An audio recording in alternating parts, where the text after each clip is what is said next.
it's Deb. Welcome to another video. Today I'm going to show you how I make use of my scraps. It has come to my attention that it is quite a common thing for sewers to have scrap fabric and a scrap fabric pile that they don't want to waste.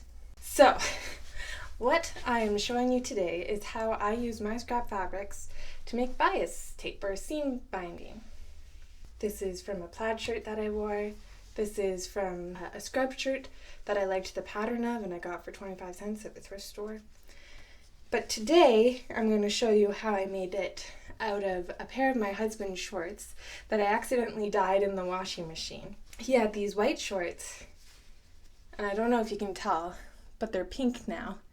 And it would be okay if it was evenly dyed pink, but because it's quite obvious that it was an accident, he didn't want to wear them anymore.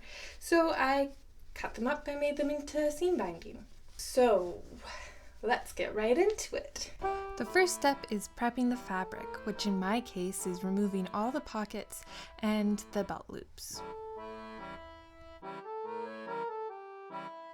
Second, I cut along the seams to get the biggest pieces possible. I got 4 good-sized pieces from the shorts. Then I ironed all the pieces flat. Next, you have to find the grain. Warp goes up and down, and weft goes left and right. The bias is going on the diagonal of both of these at the 45-degree angle. We want to cut on the bias because that'll make the seam bindings more stretchy. Lay out your fabric so your warp or your weft lies parallel to you. My ruler has metal along one end so I can use my rotary cutter with it. I used my ruler as a guide, laying it down along the cut and then cutting on the opposite end.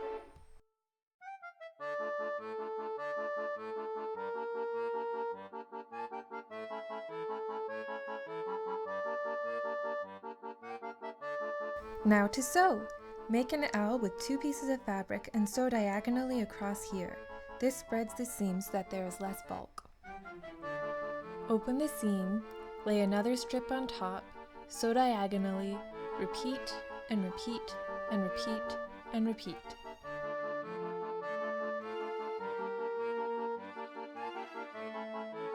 Back to the ironing board. Press every seam open.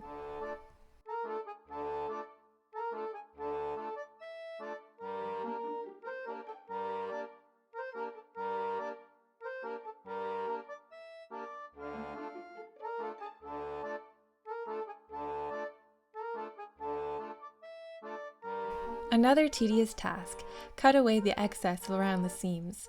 Be very careful when doing this because it's very easy to cut through the bias tape, which is why I have 2 rolls in the end. To start the roll, I've folded it over and then folded it over again and then folded it over again until I could start rolling.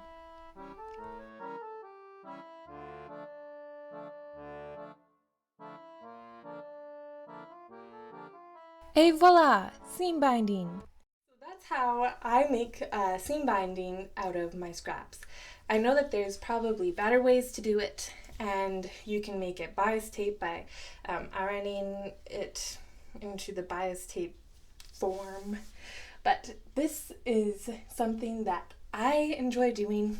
It took me probably quite a while. This is definitely a time-consuming project, but for me, it really helps with my anxiety, having a soothing, repetitive task. So it's a good thing to do if you're just stressed out. It'll, well, at least for me, it relaxes me. I spent a whole afternoon doing it, so if you're interested in seeing what else I do with scraps, subscribe so you can see what I do next. So I guess that's it for today, and I hope you have a lovely day, and I hope you enjoyed this video where I showed you one way to use your scraps. Bye!